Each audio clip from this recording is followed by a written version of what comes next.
இயேசுவே உம்மை வணங்குகிறோம், எம் வாழ்வை உமக்கு அளிக்கின்றோம், உம்மை அன்பு செய்கின்றோம். தாயாம் திரு அவை இன்று திருமுழுக்கு யோவானின் பிறப்பு விழாவை சிறப்பிக்கின்றது. ஆண்டவரே, திருமுழுக்கு யோவான் வழியாக நீர் செய்த மகத்தான செயல்களுக்காக நன்றி செலுத்துகிறோம்.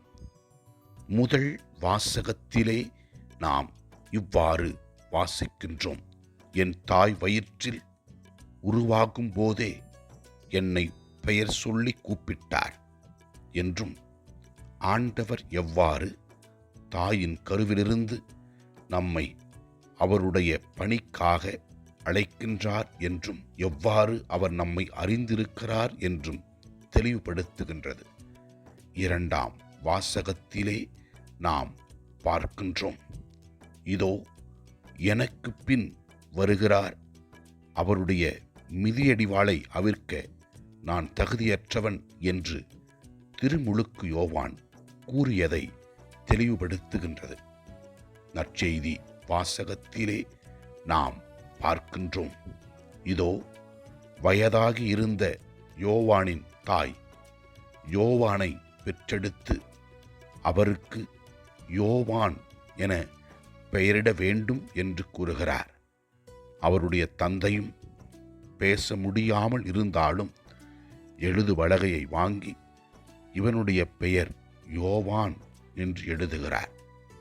இறைவனின் திட்டம் யோவான் வழியாக இந்த உலகத்தில் நிறைவேற்றப்பட்டது. இதோ இயேசு வருவதற்கு முன்பாக மக்களை அவர் திருமுழுக்கு கொடுத்து பாவ மன்னிப்பு பெற வேண்டும் என்றும் மனமாற்றம் பெற வேண்டும் என்றும் மக்களுக்கு அறிவித்தார்.